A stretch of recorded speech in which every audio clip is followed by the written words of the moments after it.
Thank you. You're welcome. It's lunch. Lunch.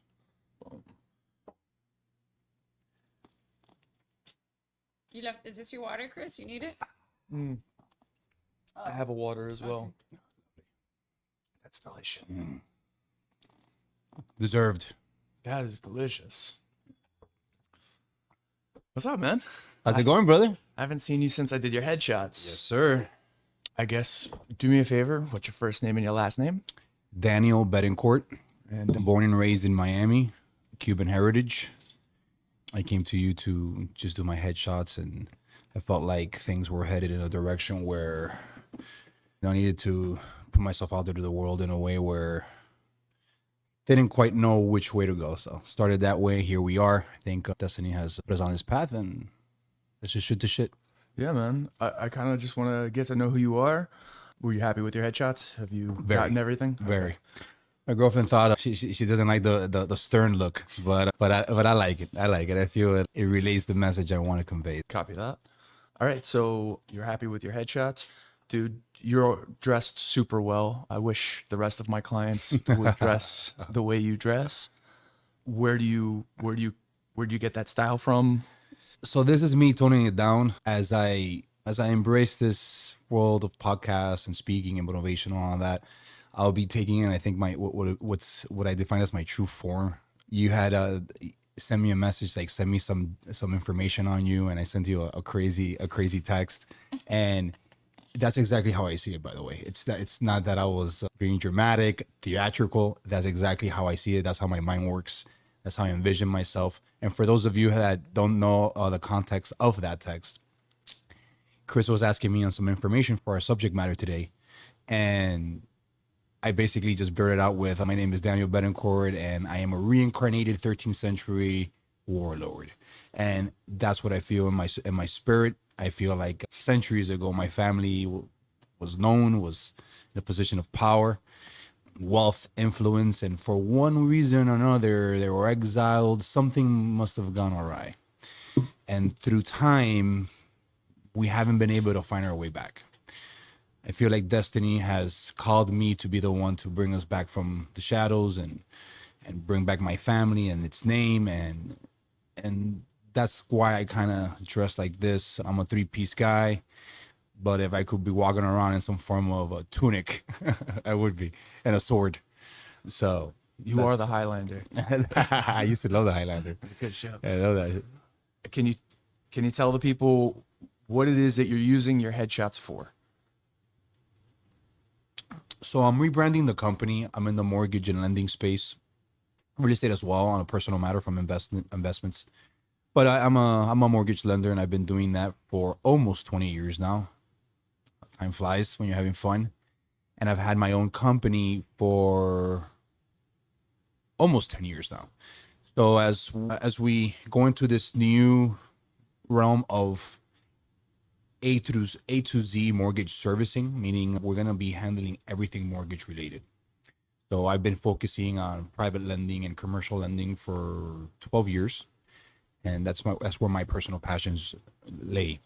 But I have my team of my loan officers that they love the residential stuff. They love the conventional non-QM stuff. So as we're putting this together and we're changing the name, the branding, everything, we're starting from scratch for us to portray what we want, our services. That's why I did the headshots. So I don't know, would I need them? I don't know, but I'd rather have it. I'd rather have it from the best. So I appreciate that very much. All right, so of the three businesses, so I do mortgages. I'm in the lending business, and then I also do real estate from a developmental and investment standpoint. which one do you prefer of the two? So I've been doing mortgages for forever. That's my profession. I'm a novice when it comes to real estate investment. I know it from a theoretical perspective, how I help my clients. They're the ones with the experience. But now I'm getting into the mix. So far, it's been interesting. It's not easy, which is why I like it. And it's very engaging. I know that as time passes, my passion's gonna spread heavily to that side of the business. What's the most difficult thing that you've run into so far? Construction. So if it's your first time doing ground up construction, It's going to be fun. It's going to be a lot of fun. I'm putting it lightly. If you have a strong network and I'm a lone wolf type of guy, so I like doing things alone, and I like just getting my head beat up and bashed in, and that's how I learn. I read as much as I can. I have the experience I have from my mortgage side, but it's not the same as to when you're in the trenches. But nevertheless, it's a lot of fun, very challenging, and if you do it correctly, very worth it from a profitable standpoint. Do you have a mentor you're currently working with?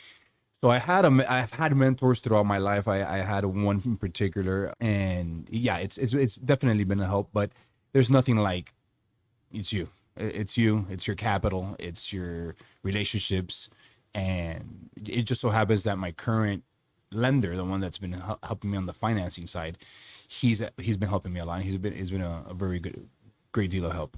So yeah, from a mentorship standpoint, I've been lucky to know people that I could study.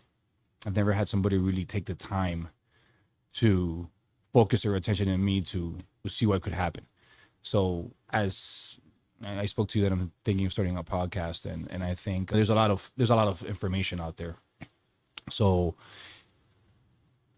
people don't have mentors. The people have a lot of people that have been the special forces guys, which is awesome, athletes, entertainers, but there's not someone that's, hey, I'm right here. What do you need? Okay, so this is what I suggest. Why? Because of this template.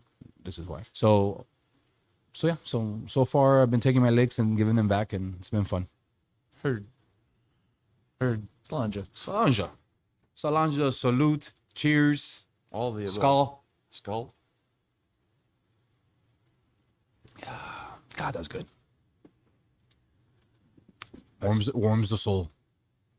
The best I've ever had. Can you see it? I don't know. Babe, can you see it? No, you gotta put it up to the camera. Right here? Nope, you gotta put it up. You can give it a Up. lift. Yeah, give it a lift. There you go. Like this? Yeah.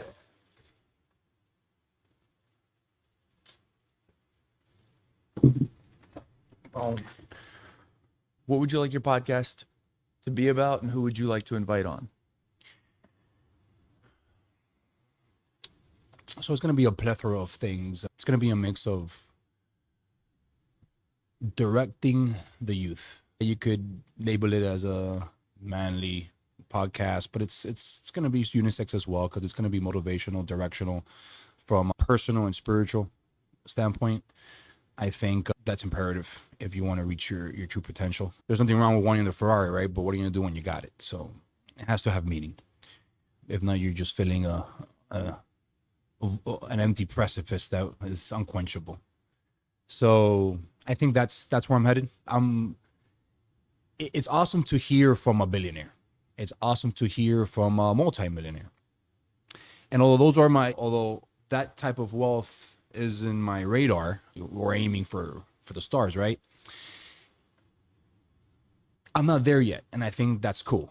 I'm in my process, and I made a decision. I was 28 when that was my pivotal year of making a decision. So I'm in my 11th year of this pursuit, and let me tell you, brother, from a character building standpoint, shit, it's been amazing. It's been amazing. Granted, all glory goes to God. He's been the North Star that I followed, and he's who I give credit to for everything, for the majority of my transformation. And without taking away glory from him, we got to step up too. We got to make some choices. And it just so happens the more you step up, the more those choices you make properly, things start looking into your favor.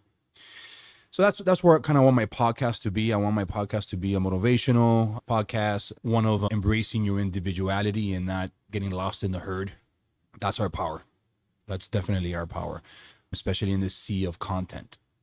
And who would I like to have on my podcast? All right, so I don't follow a lot of people, and I don't really get in there, but shit, big Jordan Peterson fan. I mean, he's one of our great minds. I think he's brought a lot of stuff to light, and with spine behind it, and from an intellectual standpoint, not only intellectual, but I even get frustrated when I hear him because he's so patient, which I love. Sometimes I'm like, bro, I tell the other person to shut the fuck up for a little bit, right? And he just listens. He has that patience, and he's just gathering all that data. And when he comes back, there's not really much you could say after what he does, right? So I appreciate that. What would you ask him?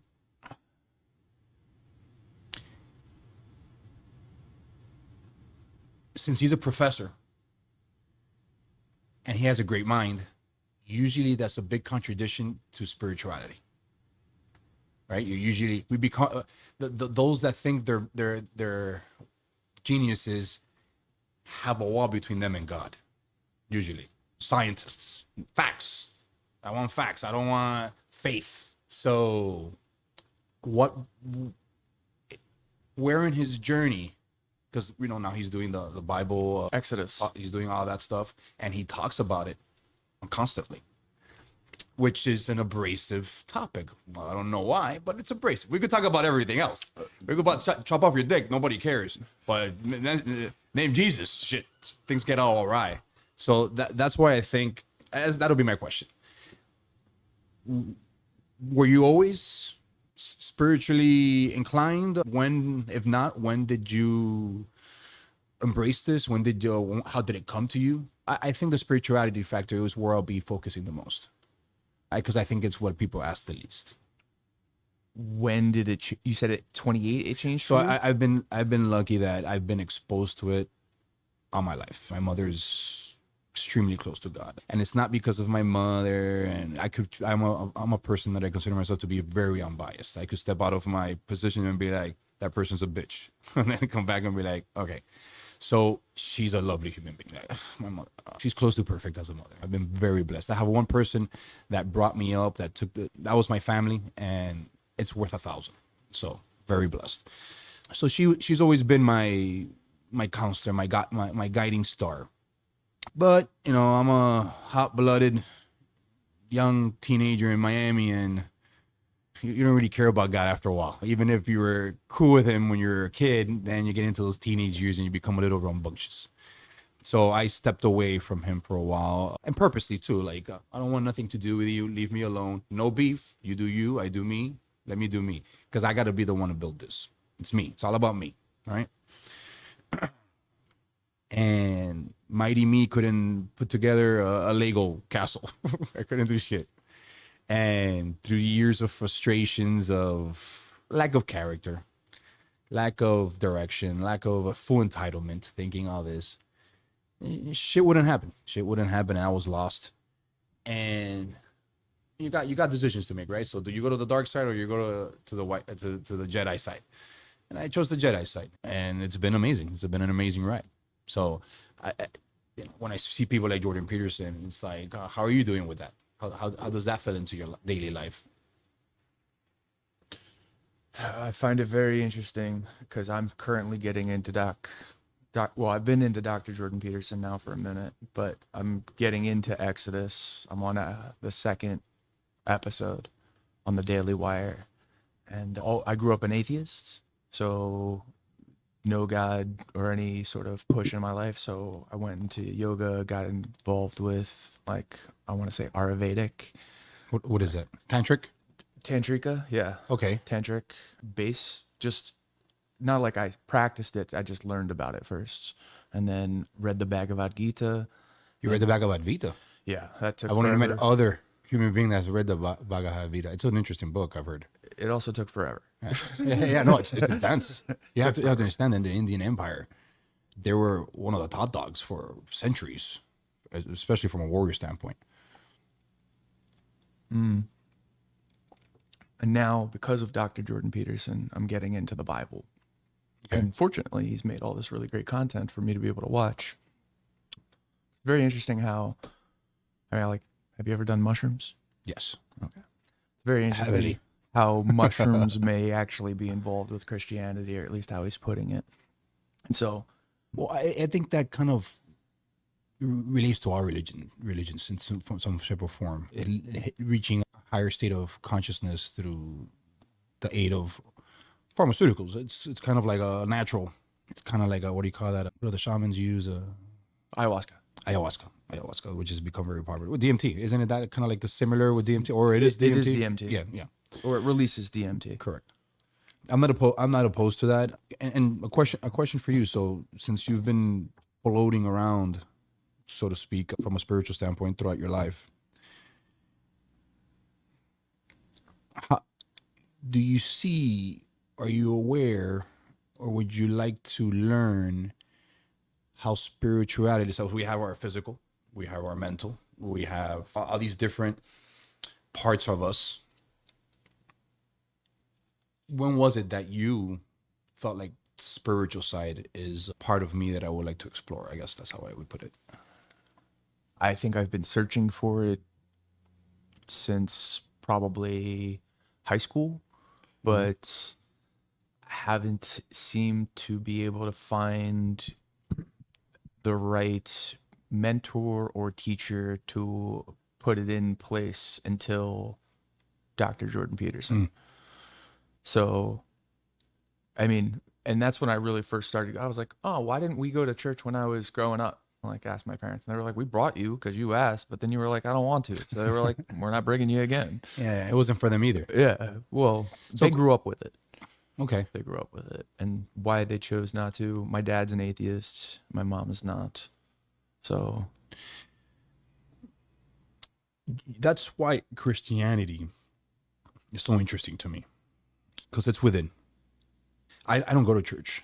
I don't go to church, and this is nothing against church, places of worship. It's just every time I go, I find it empty. I find a man, and all men are lacking, right? And it's not that I'm perfect or anything. You know, I'm a disaster and a work in progress, as we all are. But the best relationship that I've forged with God is because of the fellowship that I've pursued on my own. And that's why I ask it, because a lot of us seek that spiritual. And don't get me wrong, I'm cheating. I have my mother. My mother, she's been my guiding star. But so when you pick up the book, when you pick up the Bible, pray. You don't need direction in prayer. It's you having conversation with God. And as you do it more, just like anything, it starts to become more precise. Precise to the point where it's a spear. But you become a sniper. And you get to a point where you start asking pretty detailed stuff, and pretty detailed stuff comes back to you. That's the growth. And I think that's something that I encourage people to do. And I'm not saying I believe I'm a Christian, so I believe in the Trinity and Jesus and all that, but speak to God however you know how. I'm not telling you to label it in any single way. Just open up in your room, speak to him. You may be surprised when he speaks back. So it's or how he speaks back. Or how he speaks back. It could be a bat to the head, or it could be an embrace. Either way, welcome it. I've got my share of bat to the head. You know, I'm getting them right now, and it feels good. Have you ever been in a fight? Yeah. Yeah, fist fights? Yes, all the time. Oh, it's been a while. I'm a civilized. I try to be civilized now, but yeah, when I was young, I was like I said, I was rambunctious. Okay. Yes. I trained them. I trained in the mixed martial arts throughout my life. I got into MMA before it was popular. Well, I actually got in a big fight in a club. Must have been late teens. It was like with 7 guys. So I did pretty good, and I'm lying. I was like 18. I was a bouncer at 17. Yeah. And the bouncers were impressed. They're like, oh, what do you train? I'm like, I've messed around throughout my life, but I don't have no proper art. And that's, so what are we talking about? 22 years ago, 23 years ago. So it was like, that's 2000, something like that, like 2000, 2001. So UFC didn't really get really popular until like 2005, 8, 10, something like that. And I've been watching it. I started in 92. I started watching it since I was a kid. And they're like, you ever heard of cage fighting? I'm like, yeah, I love it. They're like, so this is where we train. Come on Friday. So I show up Friday, and it's a bunch of fucking savages, just savages. I've never seen it. It was mats. They were training in mats, and they were grappling over there, boxing over there, Thai, and puddles of sweat, snot, blood. And I fell in love. I was like, this is awesome. And I started working with as a bouncer, underaged. So, What club? remember Firehouse? Oh, we were from up here though. So Anthony, so it used to be called Anthony's Hardaway's Firehouse, and it's right now Dolores. You could call me Lolita in Brickell. Okay. There was nothing around that. It was literally that building. Now you go there and it's nothing but high rises. So that was the most prestigious place I worked in. I worked in a couple other places. And after you were a bouncer, what'd you do for work? So I became a trainer. I became a fitness trainer because I was into powerlifting and bodybuilding for the sake of it, not for a competitive sake. I loved bodybuilding. I liked building the body and anything athletic, and it fit my martial arts. And I was very passionate about it. But since I was young, I got frustrated how other people weren't passionate about it. You have these people that are like, you need help. Like, forget about looks at this point. It's your health, and that even young people like run from here to there. They're passing out. Like, how's it even possible? Like, your heart, it's working overtime. Like, so I just got frustrated with it, and I've always been good at sales. So my manager at this time, the mortgage boom was going crazy. This is a couple years before the recession, and everybody's going nuts. And my manager goes into a lending company, and he's like, "You got to come here because you're gonna kill it." So, but I got to try to get you in. And I'm glad that you asked this because we're headed into a good story. So I'm like, okay. So he's trying to get me in, and he gets me an interview with the general manager of that branch. So I get there. This is a funny story. So I get there, and the guy thinks he's the shit. He used to work at my gym. He used to be a manager there. So he thinks he's the shit. And he tells me, hilarious. He gives me the Wolf of Wall Street bullshit. Oh, sell me this pen. I gave him the spiel, try to sell him the pen. He goes, all right, good, all this, whatever. And the interview. So I don't hear anything. So I reached out to my friend, and I'm like, hey, so have you heard anything? He goes, yeah. So it happens that he knows who you are. Like, okay, good. He goes, no, not in that way. So apparently I was at a club and this girlfriend was there. I hooked up with her, some type of bullshit. I'm like, I don't even know. I don't even remember this. And he goes, yeah, well, it's you. And this and that. I'm like, well, like, fuck. Like, I wanted to get in there, and like I had to get in there, right? He gets fired like 3 weeks later. And this is like this guy was like producer. He was the top guy. But there was like, I guess he was doing fraud or some shit. They bring in a guy from New York, and I'm calling my boys. Like, look, they're not gonna hire now for a little bit as he gets situated. And this is a totally different animal. You went from New York to Miami, like culture shock. And I go, no, fuck this shit. I gotta get in there. So I start calling. I find I research, and I get the main number in Chicago. I call different numbers. I'm calling everybody, and some guy's like, look, just call this guy. He's the area director for Florida. So I get the number. I leave him a message. The next day I get a call. You have to understand, I'm 21. I think I'm 21. I get a call, and they're like, Daniel Betancourt, please. I'm like, yes, this is he. This is the first words out of that guy's mouth. You must be one persistent motherfucker. I'm like, well, yeah, I go after what I want. He goes, how'd you get this person's number? I'm like, I'm not telling you. Like, I'm not gonna snitch on the person that gave it to me, right? And he goes, when can you come in? When can you have me?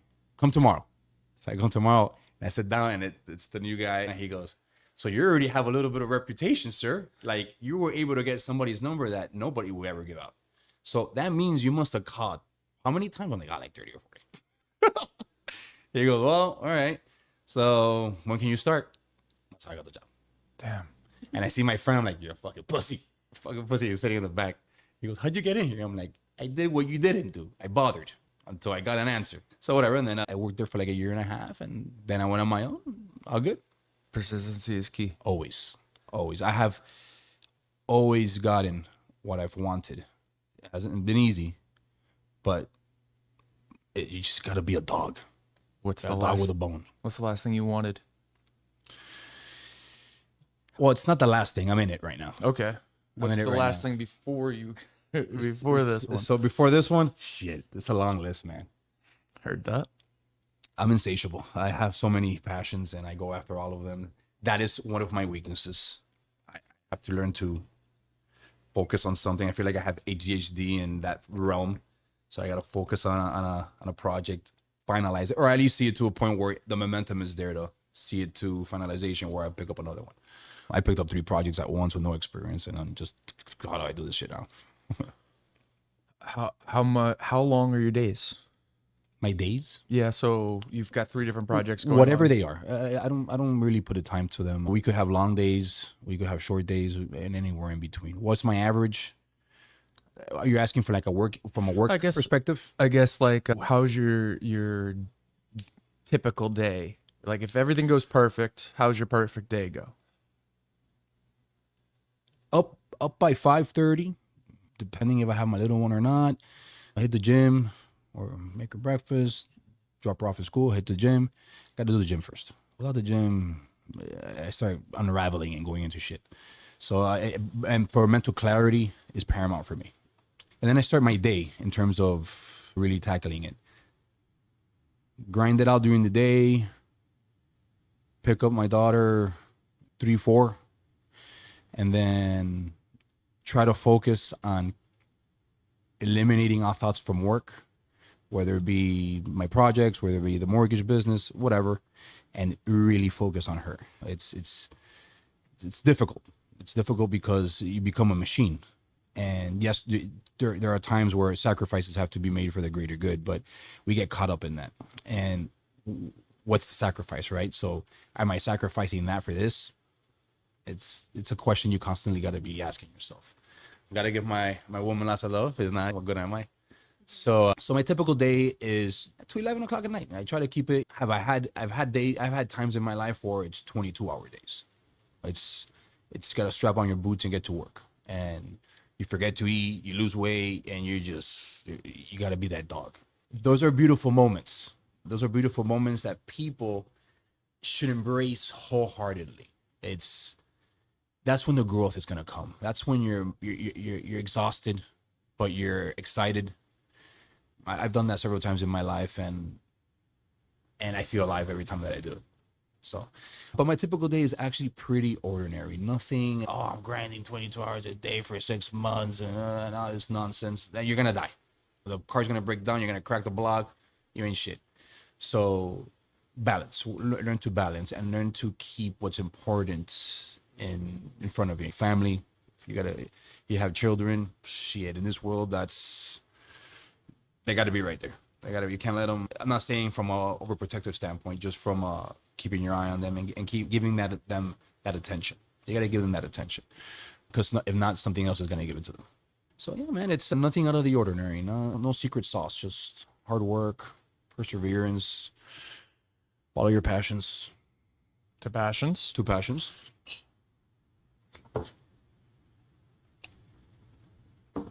By the way, you say that lightly, but how many people really truly know what they're passionate about? Truly. I want this. Yeah, but you're going to get it and get bored of it. Why do you want it? Right. What would you almost kill for? I have to have it because it defines me, or whatever it is, your reasoning. To find that, whether it be a person, or whether it be a profession, whether it be whatever, you're lucky if you even know what you're passionate about. I think that's the first question you should ask yourself. What am I passionate about? Who am I? Who the fuck am I?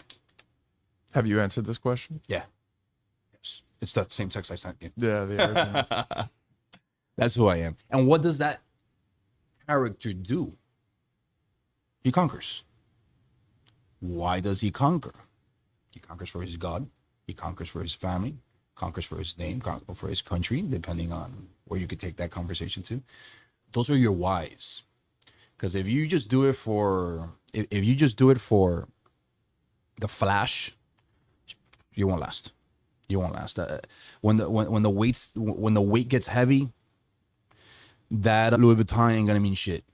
When the weight gets heavy and those hours get long and it's dark out there, you might be alone.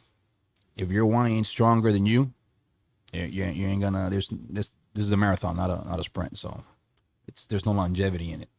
If you're doing it for a loved one, if you're doing it for a family member, if you're doing it for a spiritual reason, if you believe it's your destiny, these are all strong motivating factors. So Do you believe in destiny or choice?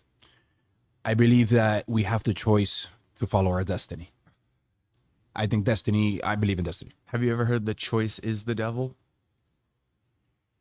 No, I haven't, but I could see how that holds water. That holds water. I heard that. Which and is that was why like- you need the spiritual guidance. You know what I'm saying? In my personal life, I know something. So when the choices come, if they don't align with what I know, then I know that it's not of God. It's that simple for me, right? It makes things very clean and easy. Yeah, it allows you to be able to cull with ease. God gives you discernment. God gives you discernment. Where's that said? It says it over and over in the book. And discernment comes from wisdom. But there's wisdom from education and there's wisdom from above. And discernment, can you increase your level of discernment naturally, physically in this world? 100%. But then there's the unknowns, right? The things that people don't know about. And that's the next level. It's like a mutant power. The person walks in and I hate to say this because they could be like, oh, you're being judgmental. No, it's beyond judgmental. It's not how you look. It's a feeling. That person's a piece of shit. That person's amazing. You 5 just seconds. Feel it. 5 seconds. And I'm never wrong. By the way, it's not me. It's the discernment that God gives me. It's an ability that he gives. So it's him through me. It's not me being a dick about it. I would assume then that you have a small circle of tight-knit friends. No. Very large. No, almost none. Oh. And usually that's how it is. I have seen more often than not that the person that's aware, they tend to be alone. It's not that they tend to be alone, is that they don't have a large group of friends at all. I've been lucky that I have one or two. I have a handful of friends. I'm horrible at nurturing friendships. That's one of my weaknesses that I'm trying to correct. With family too. And this is imperative. I'm working on it myself. But it's just when you're constantly growing, it doesn't mean that you're better at all. It's just alignments. The only way that I could explain it, if it's you're an eagle that's constantly growing, and the larger your wings get, the more altitude you could take. But if your friends and your circles are not growing with you, they stay at lower altitudes. Have you ever been skydiving? Yes. Is it me or you don't want to come back down? I love it up there. Oh, yeah. Absolutely. I was like, I wish I could sprout wings and just hover, right? Yeah. So it's the same thing. But if you're a little bird that can go above 100 feet, you're going to miss out on the fun. And that's kind of what happens naturally. So part of this journey that I'm partaking is that since I'm horrible at networking, we had this conversation, how can I bring people to me if I'm horrible at going out and finding them, right? So I'm hoping that with putting myself out there, like-minded individuals, and then clans start forming. I'm all for clans. I believe packs. I'm learning that alone, I'm not able to achieve what I have in my mind. It's almost impossible unless that's the way he wants it. But I don't. He doesn't want that for me. He wants me to build a pack, a strong pack. Whether I'm the leader of it or not, that's irrelevant. More than likely, I will be, not because it's my nature. It's just because I feel like that's the calling. Oh, if you're the one who's setting it forward, the most likely it's the most likely of the situations. Correct. Right. You look thirsty. This is delicious. How does it look over there? Yeah, for sure. That's my girl. For sure. No, you're good. Slanja. Cool. I'm just gonna do one double check. Do your thing, brother. Basically, I'm enjoying this. Be showing your face, don't you think? So yes and no. This is the first time that I am trying an alternative because my main goal out of these is to make the person who I'm talking to content. Right. And so It's about him. it's literally Correct. about him. Right. And so there are a few different people that I really like. I should probably just talk about this. Yeah. Yeah. By the way, your microphone is on. Just Oh, so, it is? yeah. Button. So you're welcome to talk. Shoot, what was I saying? Oh, you were saying that there's only one person on screen, and I was saying yes, because my goal with these is to get whoever is in the seat across from me the most content possible for their outreach. And so by putting me up, I'm not Yeah, you feel like you're taking away. I'm taking away from that. But then number two, there are two people that I like. There's a guy on YouTube. He's a photographer. Shot for, I can't think of his name off the top of my head, but he shoots this thing called Soft White Underbelly. Okay. And he puts people where he would normally shoot them in front of his canvas. One camera, one direction, but he's talked to prostitutes. He's talked to rape victims. He's talked to drug dealers. He's talking to All across the board. all across the board. But because he's, I think, on Skid Row or right around that area, and so he's interested in these people that he's coming into contact with, and then he went into the middle. I think I'm just gonna call it Tennessee for now, but was with an inbred family. Talked to them, like layers of stuff, and again, it's less about him and more on the subject. I think I came across that. I'm gonna just pull it up real quick. Yeah, I think I came across that. Soft white underbelly. There it is. Here we go. YouTube channel. That must be some crazy stories. Soft White Underbelly is American YouTube channel by American filmmaker Mark Liotta, featuring interviews with people who are frequently invisible in society: the unhoused, the sex worker, the chronic drug user, the runway model, the gang member, the poor, and the sick. Love it. Yeah. And so he's pretty, Skid Row, Los Angeles. Yep. In 2016, he started it. But he was a photographer for like the mainstream. I'm just going to say the mainstream for now. I was like, oh, cool. The way he's doing it is, it's about the subject. And so how I frame it up, I'm trying that for this episode, because the other one I did a split between me and the other person on the screen the entire time. And I found it difficult, or more difficult, for me to create content for that particular person. Understood. So it makes sense. This switch up, and I'm on a journey. Okay. If I plan on being the next Joe Rogan, I'm gonna try it a bunch of different ways.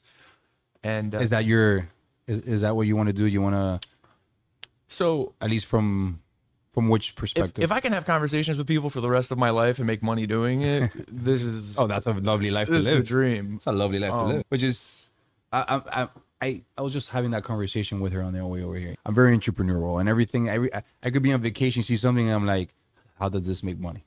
Right? My mind's always there. So for the first time, I don't want to think about that. How can you monetize this? How can I do that? No. Passion project. Have fun. Expose yourself to the world, so then those that you seek to be connected to expose themselves to you. And see if you build a fucking elite special forces little clan of X. This is, we're all gonna put our minds in. This is what we're gonna achieve. Boom. 5 heads is better than one, right? So, and then I feel like then the wealth comes for that, and it starts pouring in anyways. You know, I'm always so going after it because I'm so gung ho about this vision that I feel like right now I just got to step a little bit back.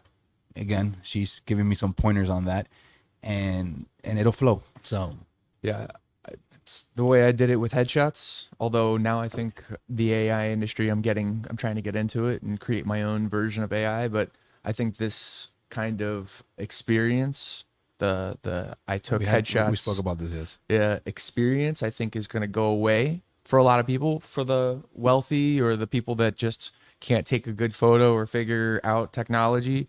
But I think in the next 5 years, my position as a headshot photographer will probably no longer exist. Okay. So you're positioning yourself in advance. Yes. with another thing that I like. Amazing foresight, by the way. Not many. You have to understand, not many have that foresight. I That hope is rare. I hope it works. If it doesn't, I'll figure it out. Same thing. I mean, Nah, you're very personable. You'll be just fine. yeah. Well, I'll end up in some sort of sales, Yeah. no matter what. The question is, I mean, ideally, honestly, I'd love to be involved in development. I love the idea We spoke about this. of doing development. There's property pretty close to here that I would absolutely love to show you and then tell you about just in general. I know it qualifies for the zoning here where they give you a tax credit because it's zoned for Fort Lauderdale tax credits. Okay. And I can build it into a multifamily, but I don't know anything about this. So this is like, So yeah, when you go after properties, zoning is an integral factor. And if you could get a property that already has the zoning, so that's the one step thus that you have to do, and it just adds value. So totally, if you have a duplex that's zoned up to 9 units, hey shit, focus on that area. And if you could just hold on to one, and then maybe buy the one next door, and then maybe you get 4, and then you do an assemblage. Now you're talking. That could be a retirement piece right there. So take your time. Yeah, I'm here to help you, whatever you need. but it's also in a flood zone. And We're on the coast, man. yeah, so my thought Everything. is, Multi-million-dollar properties are in flood zones. well, how do you put the property at a level? Can you could put build- it higher. Yeah. Yeah. You could put it higher. Yeah, that's the only thing. can put it higher, As long as definitely. that's the move, you can put a garage underneath it or something that would. I wouldn't go underneath if you're in a flood zone. I would go vertical. Just increase the. It has a terminology, but just you could like put fill and just you go up and you'll be fine. Okay. You'll be fine. Hell yeah. That's fun for me. So I love looking at real estate. So just send me, hey, I'm looking at this. What do you think? I'm like, all right, what do you think? Maybe you could do this, man. They're kind of similar to the one we spoke of. Like, I think that's a great property. You always want to put a little bit of a 10% rule. I'm getting it for 200,000 and I could rent it for 2,000. Shit, that's you're at your 10%. Granted, that's not your NOI, but it's a quick little calculation you could do to know that you're around the right track. Hell yeah. And if I built it out, That's a different animal. it's It's a different animal. yeah. I mean, but that's what I'm looking at it as, right? So like, right now, if I fixed it up, I could probably get 2,000 from somebody for it right away. But yeah. Anyway, boom. What type of music do you listen to? Everything. Oh wow. Yeah, I could listen to opera, classical, rap, rock, a little bit of metal. Barry White, Sade, The Roots. I'm across the board. Do you dance? Babe, do I dance? I could dance. Okay. Yeah, I could dance. I like to. He just has too I move many- well. No, I don't. On the Spanish stuff. On the Spanish, I have rhythm. I never learned the steps. That's what it is. Highly recommend it. Yeah. No, it's sexy as hell, man. My I'm first fucking Cuban, bro. It's my first passion. Yeah? Yeah. So highly recommend taking. But I like dancing. dig- And we've been like, oh, we got to do. She knows how to dance. But I'm like, I want to do salsa classes. I want to do this because it's sexy and it's so fun. Do it. Yeah. And they do salsa class on one, which is Cuban style. They do rueda. Ruedas. Yes. And so Circles, basically. Yeah, you pass the person around, which means everybody gets to learn with and you start understanding how to lead and to follow for male and female. And so highly recommend it. Just Babe, so much Put fun. on the list we got it. because I've been procrastinating that. Can be a warlord if I can't dance my own Can't dance my own music. It's pretty pathetic, actually. Old school lineage. You Yeah, had man. to know how to dance. Yeah, you gotta bust out the tango when it's necessary. You know what I'm saying? How would you ideally spend your birthday? If I had to build it in my head and make it happen. Yeah. Well, as an adult, you're gonna pay for it anyway. So, yes, if you could do anything, In a castle, in a chateau in France, with my family and close friends. How many in your family? How many people total? Let's just Well, yeah, the ones that would be invited, right? right. 4. That's the number, but there's more. There's more. I think we could bump it up to like 6 or 7 from the family side, Awesome. and then from friends. Hey, from friends, nah, I'll throw some peeps in there. Acquaintances. Like Nah, a total, I got some. I got friends. I got friends. It's just like, again, I don't like a total of horrible at 20, nurturing. Yeah, or underneath. 15. Yeah, 15, 20. Okay. Yeah. And just some good wine. Do some crazy shows for everybody to enjoy. Some fire breathing people. Some acrobatics. Some burlesque. Man, I like good stuff. Heard that you can hang out with the burlesque people even being a man of God. Oh, that's a great question. Damn, that's one of the best questions I've ever risen because I know that it was coming. I didn't think it was coming this soon though. So, all right. So I have my vices, right? We all do. And I have some vices that I still have yet to let go of. Ultimately, it's not that you have to, it's that they naturally happen. The desire for them dissolves. Because as he starts filling you up with more of him and less of you, which is kind of the Christian mindset, the things that used to attract you that are not of him, they start kind of just falling off. But yeah, man, like I said, just because I'm Christian doesn't mean I'm a saint. And I like to drink. I like to have a good time, much more than most. And that's something that I look forward to in speaking of in great detail, especially like, for instance, if an evangelist, if a pastor would see me speaking of God, but sees sometimes the things I might do in my personal life, they'll call me a farce. And I'm like, why am I a farce? Why am I a farce? It doesn't diminish my love for God. And if I've learned something in my walk is that it goes in line with that conversation we were having about that Jordan Peterson brought up to light about being a monster, but keeping it in check. I've been saying that since I'm like fucking 15. People didn't understand it, but he was able to express it in a way that everybody could. And you gotta be a fucking savage. Crazy almost. It's the normal ones that have always worried me. What does that bring if you're a little crazy or very crazy? If you're good, naturally, you're not fighting an antagonist. You're good. You're not violent. You got no vices. You're just there. Vanilla. Nothing wrong with vanilla. Love it. But the man that is in constant battle with the storm within him, that it torments him, and he has to constantly go to God. God, I'm fucking dying here, bro. I'm dying. I wanna lock myself up in a room with 5 prostitutes. I wanna go and I wanna chop 5 heads. Whatever it is that's going on in your head. It's that constant going to him, constant going to him. That is that is tumultuous. It's torment. It's until it's not. And that's the path. So God loves the bad kids when they come to him because they're the ones fighting for him. If you're not, if you're good where you are, then you're good where you are. But if you're constantly battling yourself, your flesh to be better, there's beauty in that too. So it's not to be discarded. So yes, burlesque. Yes, burlesque. Cheers to that. And there'll be a day where, hey, you guys could have it. I'll be over here, okay? But It's an interesting way of thinking at it. I'm wondering if that's I could get more in depth of it because maybe that's why our testosterone is supposed to dwindle. oh no, we'll be savage. We'll be imagine, Right. imagine we'll be sick. We'll be perverted beyond the capacity. We will leave no room for wisdom. Right. No. Fuck till you're 90. Yeah. We would cease to be men. You gotta tone it down a little bit. It has to happen. By the way, I thought about that a lot. Like this kind of makes sense. I don't understand why the women want it more though. That's kind of fucked up. Why? You're getting more horny, and we're kind of going down, and I don't understand. Think about it. There's for sure some sort of biological reason. 100%. No, Yeah, without yeah. a doubt. It's just why don't we talk about it? We have the power to the end. It's fucked up. Yeah. Yeah.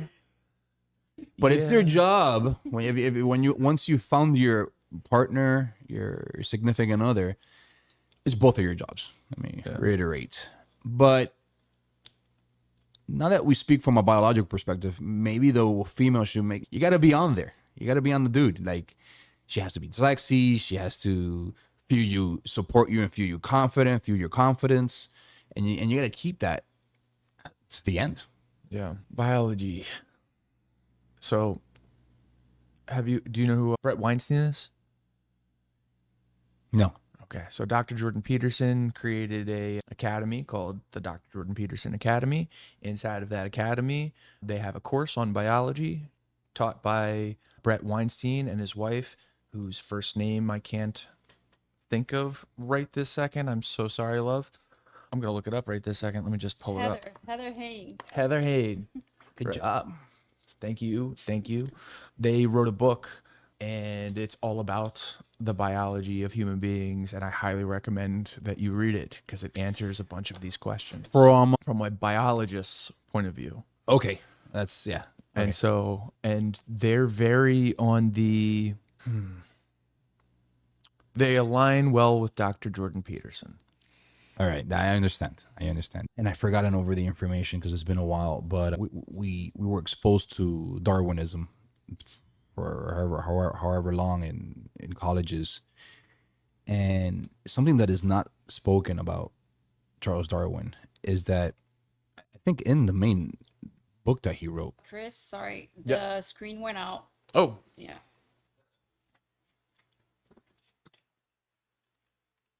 Brother, this is fun. oops, sorry. This is fun? This is fun as fuck. Hell yeah. This is Joe Rogan is the baddest dude alive. He's doing mushrooms, he's smoking, he's drinking, having conversations with cool people. A large part of that is really looking back at his career and seeing how one thing really leveled up to the next. I love that he was able to see Tom Green, and he saw it. Yep. He goes, this guy's onto something. And Tom Green used to do it, I think, out of his garage. Yep. Yeah.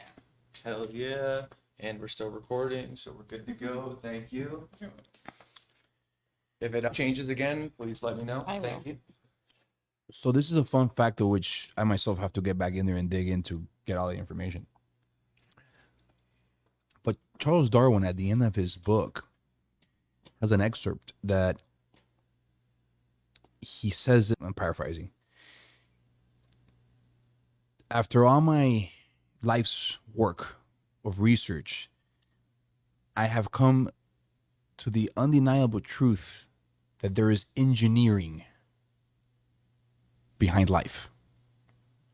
So you have someone that changed their perception on life from an evolutionary standpoint.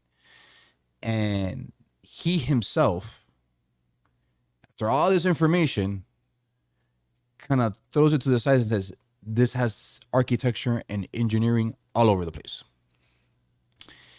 And then I think he goes as far as to say as that he feels, I feel wrong for have led so many people down a path that might not be true. Don't get me wrong. I believe in evolution from an adaptation standpoint. Things do evolve. You put this toad there and it's got to adapt to its environment, right? I believe in that. Did we come from monkeys? No. It's just, can I see it? And it's hard for my mind to say no to it because you see it. Yeah, it's difficult. It's not easy. But time frames. I just look at time frames and chronological timelines. And okay, you had this for millions of years. Then boom, 40,000 years. What happened? And I know that aliens guys, mushrooms. They started eating mushrooms and they started evolving at a higher rate. Right, well, and other people say aliens. Aliens came and put their DNA, blah, blah, blah. Where did the aliens come from? Mushrooms might be the aliens. Spores have been found in space. Well, you're getting out there. I like it. It's this is what the internet told me. But yeah, I'm under the impression that mushrooms, fungi can talk to each other over large they have that network. Yep, which is similar to our brain. The fact that you can rewire your brain utilizing mushrooms makes sense to me, though. It creates an open-mindedness for a alternative thought process. And so how many species of monkeys would have had to be consuming how much mushrooms for how long before they evolved to the state that we're in today? It's too rapid. It's too rapid. You're talking about millions of years to 40,000. Yeah, but How much have we done in the last 150 years? but how much has your mind changed after you've done mushrooms? It's the first time I ever did mushrooms. Was the first time I ever thought that there was possibility that there was more to life than just existence and here on the earth. For real? Yeah. That's I mean, what- and I had seen The Matrix and I was like, oh yeah, cool movie, bro. But then I did mushrooms and I was like, this could be real. Yeah. And it makes me question all sorts of reality now. But it Interesting. also makes me feel like that's God. And so it's how I was first to recognize that there's something outside of my body. And so anyway, And was it a feeling? Was it a it was a feeling, but it was visual. no? But where I'm see. For me, it was mostly visual. But when you came off of it, all right, you had this experience. Was it the feeling of being under something that made you feel a certain way, but when it dissipated, you have found something that you can't get out of your head? That's Yeah. cool. Yeah. Yeah. Okay. So it stayed with you. It completely has stayed with me multiple times. And it also has made me feel like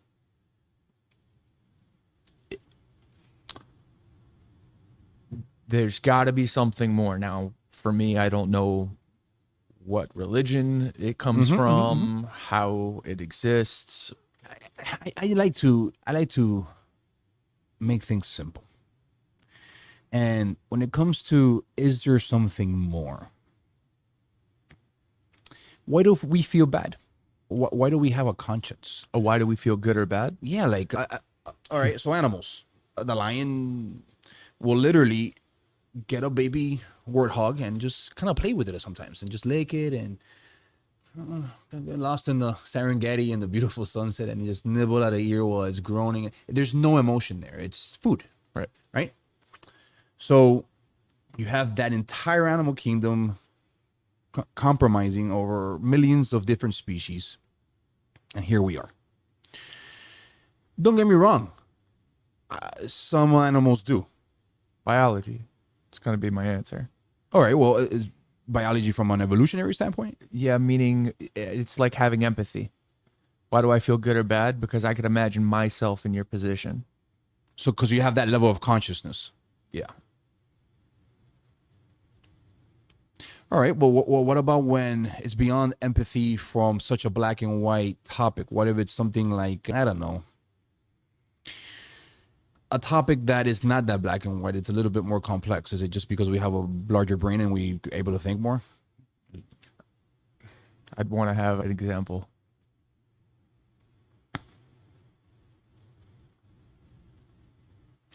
Well, let's kind of go back to empathy.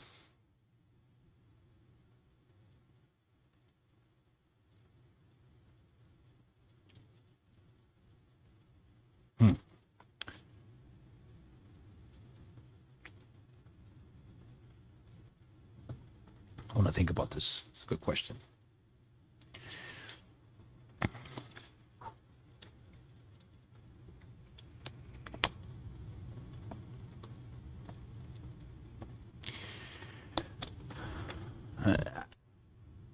I'm finding how often things are tied to empathy. So yeah, I'm trying to get away from empathy.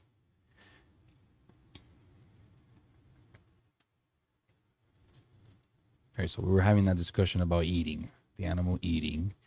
And what about... All right, as simple as dropping this and breaking it. Fuck. An animal doesn't have that.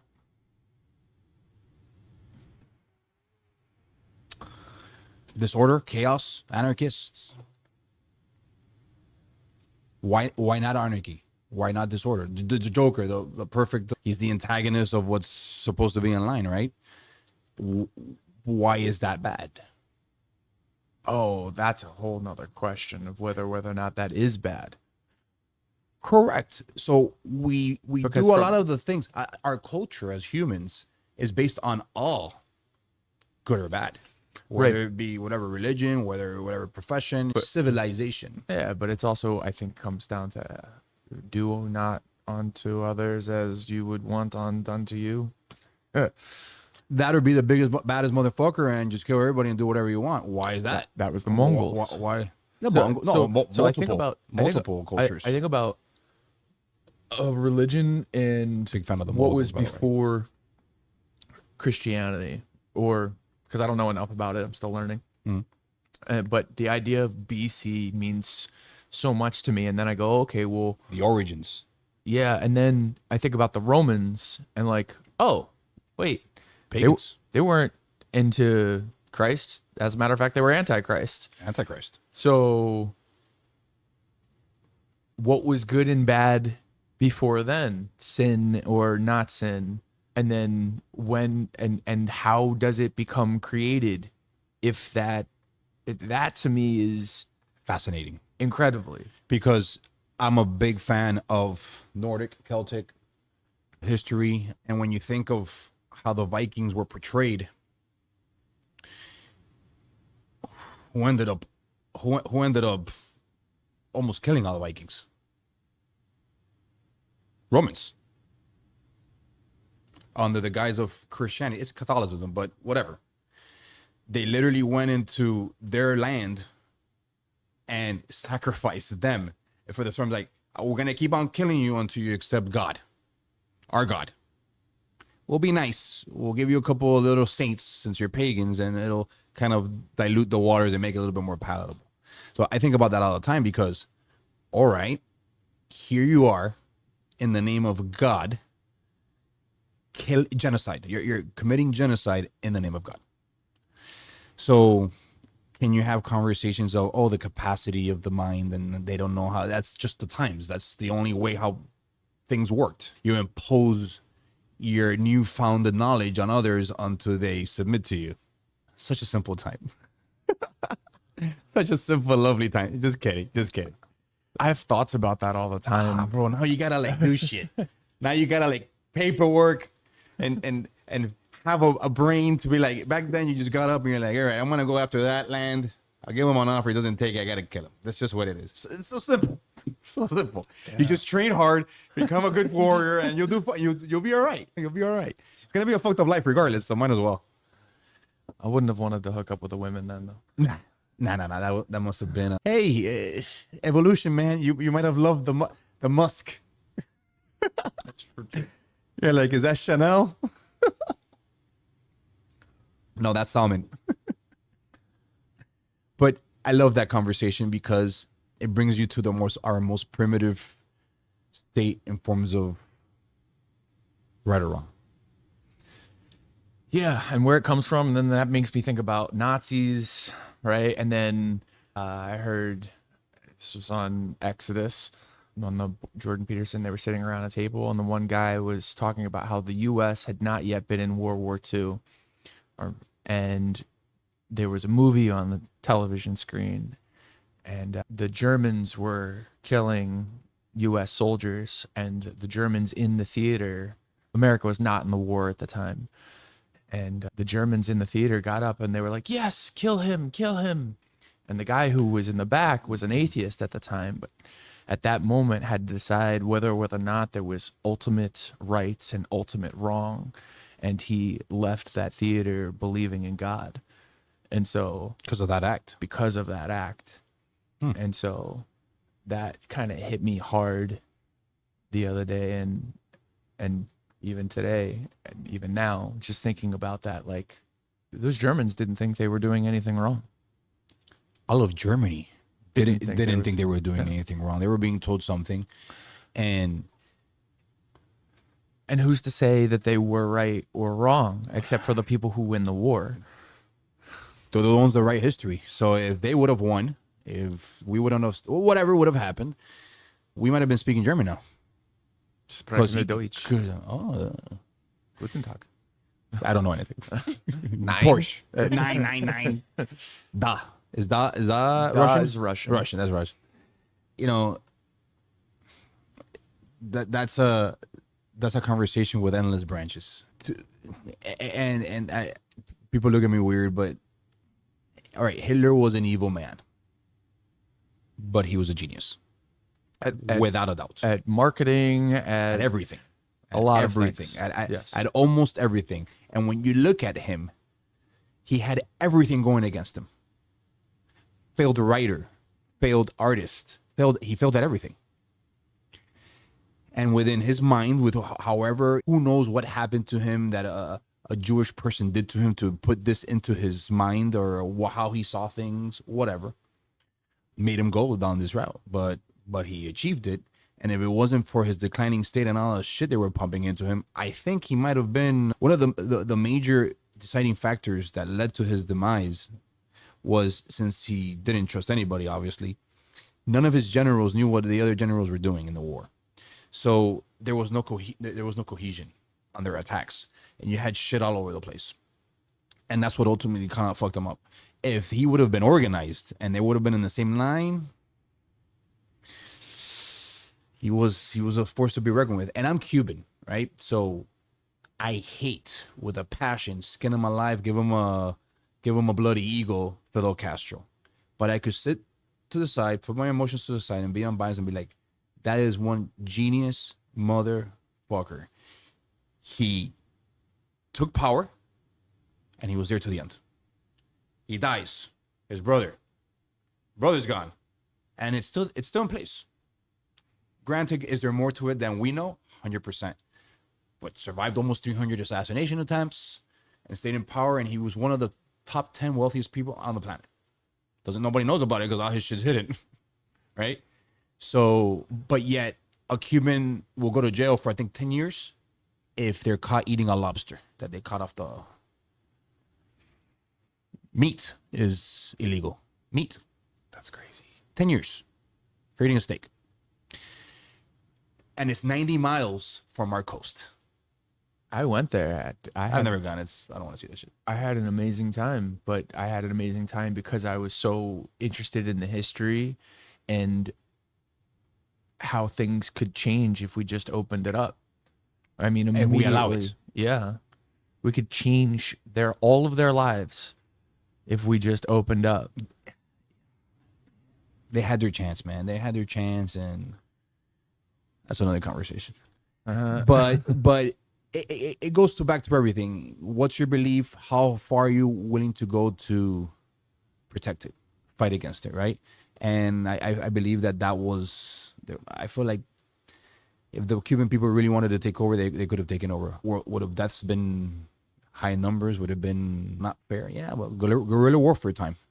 Be unconquerable, Invictus. Throughout history, we've had those right or wrongs. Going back to what we started the conversation, that topic, it pulls at us. It's pulled at us since the beginning. Even when the Nordics were sacrificing to their gods, doing what they're doing, they ended up finding sacrificial remains in Stonehenge. Stonehenge is what, 7,000 BC, some shit like that. I'm looking it up. Yeah. Fascinating stuff. But there's always been good and wrong. Under the civilized, you want to define it. So what pulls us there? Yeah, what makes you feel? What makes you feel? What makes you feel? That's the soul. That's the missing genome that scientists have yet to place. Yeah. Or About 5,000 years ago. 5,000. Okay. So 5,000 years ago, they were able to get those 30-ton rocks and put them there. From not, and they're not from there.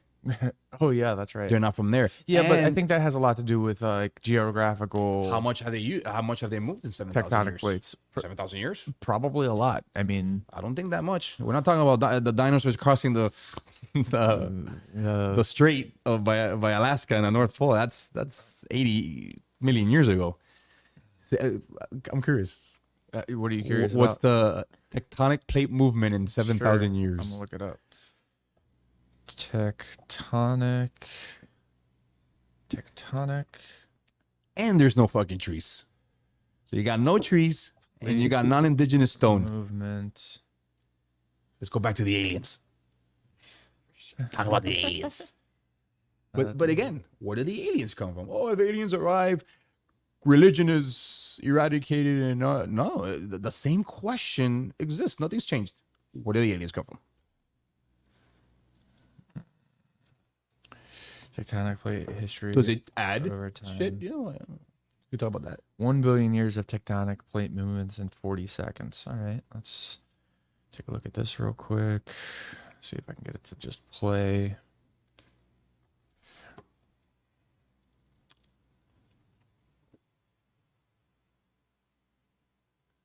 That's fucking cool.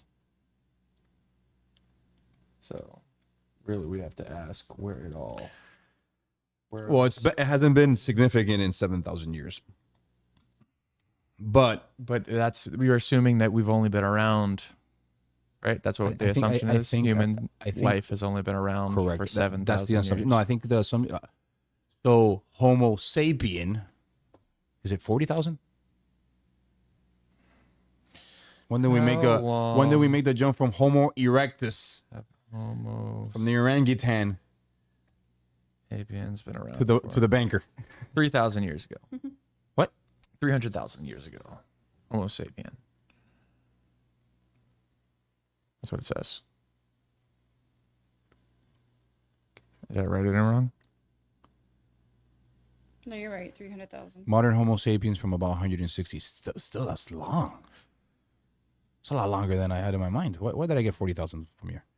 40,000. How long ago before Christ? Well, BC, that's nothing. Christ is nothing in comparison to that. That's a blip. Correct.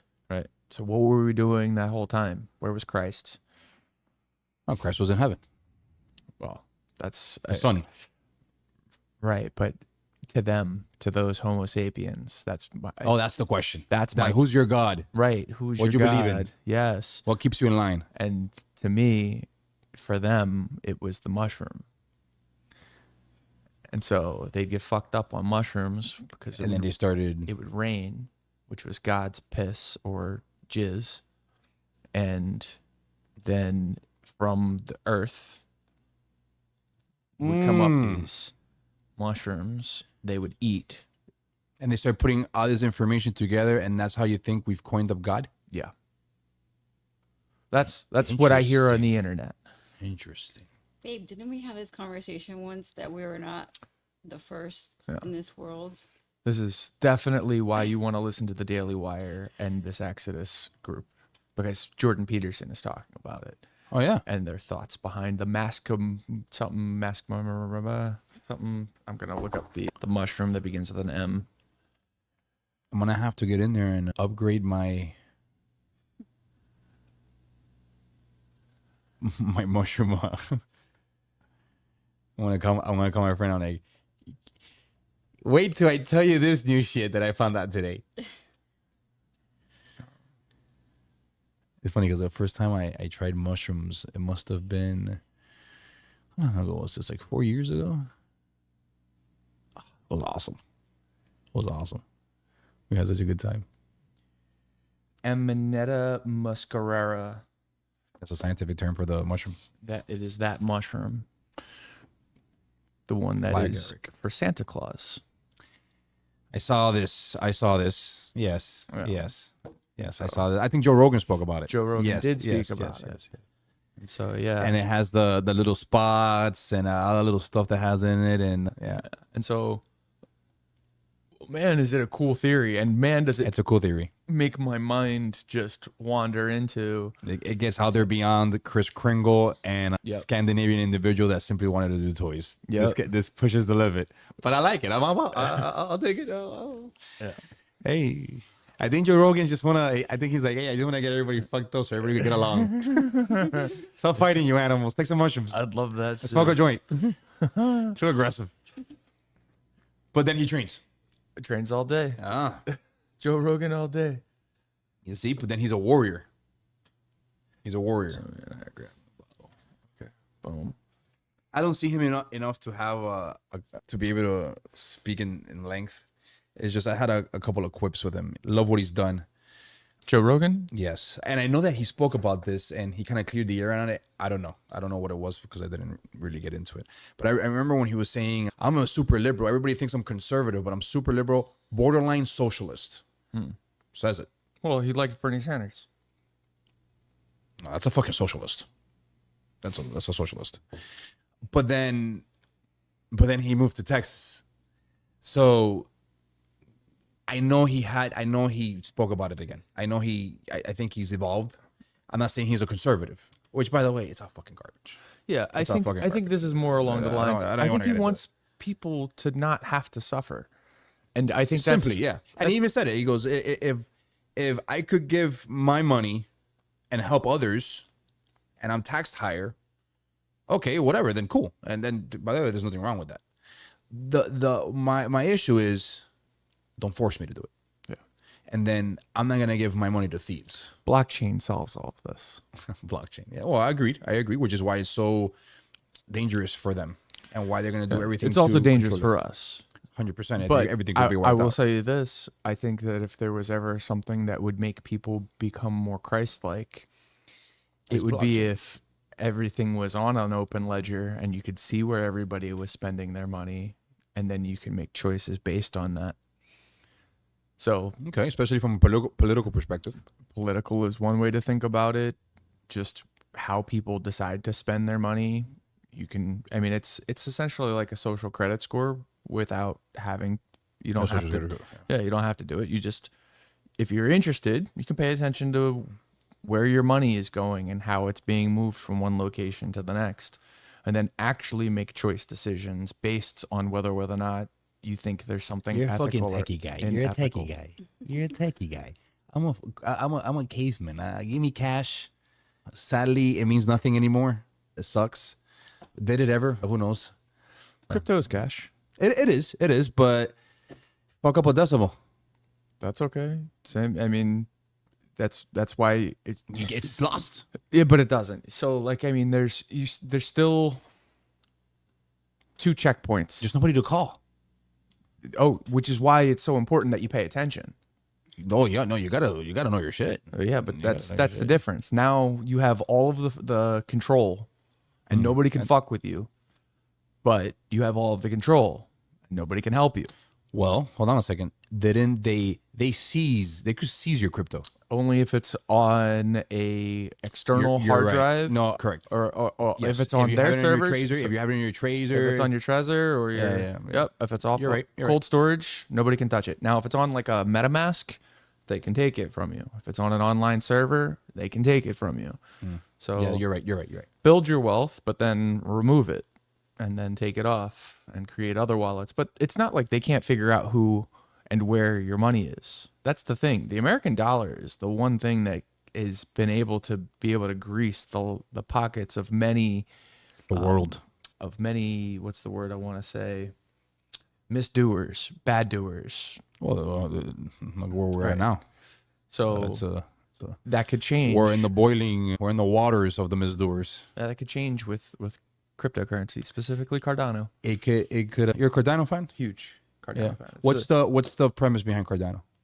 I'm a Chainlink fan. Sure. Ethereum 2.0, if I was like to really. Okay. So if you understand Ethereum, Yeah. you understand Cardano. Okay. Except Cardano, Contracts.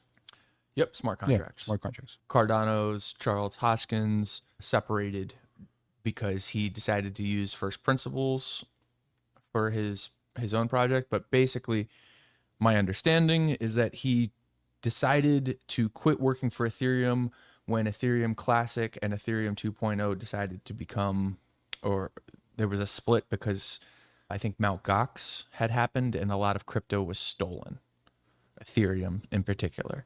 And they decided that Ethereum Classic would be the stolen Ethereum, and Ethereum 2.0, or just ETH, no longer Classic or whatever. It's called a fork. Okay. And so they forked Ethereum and gave the people their money back. And Cardano's leader basically was like, that's not right. You should have developed a product that wouldn't have allowed people to lose their money. And so he left and created 5 years of white papers and paperwork to create through first principles. And so God, this is such overwhelming information. it is a lot of information. It's crazy and stuff. I love it because it I'm telling you, you're taking makes it more difficult for other people to understand, which gives you an edge if you decide to get into it. And right now it's super cheap. Anything under 30 cents, I think, is a 100%. buy. This is not financial advice. 100%. Like I've lost 40,000 in crypto with the I downturn. lost $50,000 last. But I'm gonna bull put season. put a little bit into it because it's not gonna get this cheap again. If you have $20,000, you can turn it into $1 million. If you bought Cardano right now during the next bull run. I want to get into. All right, I'm gonna check out Cardano. I'm gonna go in a little bit more on Chainlink because I'm a fan of Chainlink. Big fan of Chainlink. Avalanche, I like Avalanche. first one to be credit card approved. I think it's huge. I got ATH. I got ETH. I got It's funny because I my positions were always lowest on Bitcoin. Just enough. I got Harvest. You're into a lot of things right this second, which is good. I wanted to 'cause you diversify. wanna- I wanted to diversify a little bit. I did my little bit of my due diligence. I'm like, okay, I want to put a little bit here. But my key players are Chainlink, Avalanche, and Ethereum. Those are the three that I'm bullish on. I highly recommend you start paying attention to Cardano. Cardano. Okay. Yeah. I'm trying to make a whole channel. 20 grand is this. No, nothing. It's doable. It's doable. It's doable. Just let it sit there. Forget about it. Don't look at it. Yeah. Forget about It's 20,000 that you're gonna forget about. Forget about until the bull run. And I'm telling you, now I'm looking at this as a 10-year investment, so I don't actually care about the bull run. Yeah. I mean, not to say that I'm not going to pull out and take profits, but 100%. I'm really just taking the profits so that way when it goes back down, I can throw it right back into it. All right, you got the proper mindset, and you diversify. So, all right, hey, $1 million. What do? All right, I'm gonna take out 200. I'll put it in normal stocks, bonds, and treasuries is a little bit more, so a little diversification there. Hey, another 200. Buy a piece of property. Yep. All right. And I got 3 bad boys working on my behalf. That's the game. To switch, what is your most prized possession and why? Oh, my daughter. Well, it's not a possession, is it? No, it's not a possession. Forgive me. It was natural. My most prized possession. We're talking about something tangible. Man, your daughter was a really good answer. Yeah. But I would also feel you on the possession idea of that. So let's go with a tangible. From humanity perspective, it's easy. It's my daughter, my mother, and my woman. That's my clan. From item. It's a really good. Well, so I have 2 rings. One was my late uncle's and one was my late grandfather's. Those are my 2. Then I have another one, which is my 57 GTO. Partial to that one. It's a good answer. I believe that's one of my friends and the person that I'm doing the Cardano videos and Tesla videos with. So I have one more question and then we'll call it. All good. This has been great. Well, I guess 2 more questions. Shoot. What's your favorite exercise since you said you were into bodybuilding? Exercise.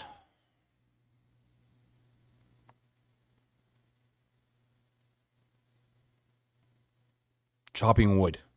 Haha, it's a great one. I think if you had to do a full body exercise, Abraham Lincoln, chop your own wood or warm you up twice. Heard that. The chopping wood, I think, would have to be the best full body workout that you could get out there. You can always flip tires. That's, I don't know. It's another good one. Yeah, but chop wood. Is there anything that you wish people knew about you that I didn't talk to you about today? I think we've covered a lot, haven't we? I'm more compassionate than I look. Okay. I keep it short and sweet. I'm not as aggressive as I seem to be. I am, but I'm not. And I'm looking forward to helping. I'm getting into that time in my life where I want to help others. Who are you looking to attract to your podcast? The youth. The youth. I think they're in dire need. I think they need. I don't know if mommy and daddy aren't doing it. I don't know if they're entertainers and the people that they look up to and their idols are not doing it. Something's not doing it. I think they're going astray. And from a godly perspective, I think that's part of my journey. From helping my fellow brethren out, part of my journey. And I want people to do better, man. It's not that complicated. It's not that complicated, and we're getting bombarded with all this bullshit. It's once you realize what is, it's all gravy from there. Fuck yeah. Well, dude, thank you That was very awesome. much. Thank you. That was awesome. That's actually almost a little addicting. Cool. Well, we can always do it again. Man, what? Hopefully you'll be doing it more. If you'd like, I'd love to have you host other people. Fuck yeah. Instead of me being here, I get to Fuck be there. yes, bro. I'll be your assistant. Whatever you need. This was fun. Well, He's the producer. the goal would be for you to do your podcast here, is what I'm saying. Oh, 100%. Done. Done. That's actually a great idea. Yeah, and so with that one, I would sit here and I would press the button back and forth as you're talking to the other person, right? So that, I mean, again, it'll come down to your